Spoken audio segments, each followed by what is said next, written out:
Plans to revitalize Winona's Levee Park took another step forward Thursday when the city's Park Redesign Committee met with members of a Madison, Wisconsin-based landscape design firm.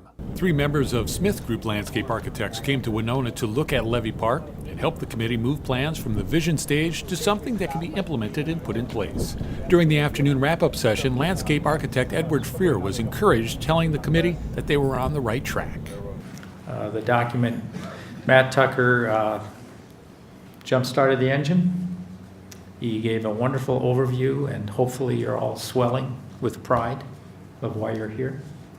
And what a wonderful front porch, Grand Canyon, whatever you want to call it, the 4th greatest river in the world. It's your zip code. Levee Park Redesign Committee Chairman Frank Pomeroy said he was pleased with how the day went. I think we had a very productive day. We started out the day with a meeting of the steering committee, talked a little bit about issues, priorities, different things that we had on our minds relative to the vision plan and how it was progressing. Met later in the day with the Corps of Engineers, DNR, Fish and Wildlife, talked a little bit about the plans from their perspective. Very encouraging from the Corps of Engineers. Dana, I can't remember his last name at this minute, but had said that he'd be more than willing to come down here to meet with us to talk about ideas that we had and the feasibility of those ideas actually coming to fruition and how difficult it might be or not difficult to get those through. Very encouraging that he's willing to do that for us. We did talk about the wall. Council was very clear in a 6-1 vote that they wanted that out of the equation. We agreed that that is exactly what is going to happen. The Corps also said that that would be very difficult, if not impossible, to get through. So we crossed that bridge. There are several stakeholders that need to be on board for the redesign to become a reality. Besides the U.S. Army Corps of Engineers, CP Railway officials and legislative leaders also need to be involved if the project is to be successful. We tried to start prodding and developing a dialogue with trying to understand where you've been, who's been at the dance, who would you like to have on your dance card. And so it became clear that the process to date is ripe and ready for the next level of advocacy.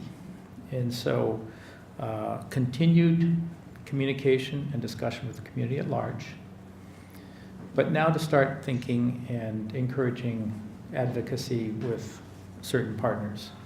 All of our projects would not have been possible with congressmen, state reps, senators, and they really help the endorsement of your cause and the lobby of your cause. And I realize the political climate in Washington has changed and we don't use certain terms anymore. But the reality is that without that political leadership, things are much more difficult to accomplish. The Corps of Engineers reacted positively to proposed changes. One stakeholder that needs to become more engaged in conversations is the railroad. Pomeroy said there have been talks with them, but that relationship needs to be developed further. We have to find out about the crossing on Main Street, whose responsibility that is to upgrade. We have to talk about all of the weeds in that area and whose responsibility that is. We have to talk about whether there's a chance to eliminate the tracks that aren't being used. We have to talk about whether the active track can move to the Jefferson side of the lot to give us 70 additional feet of parkland.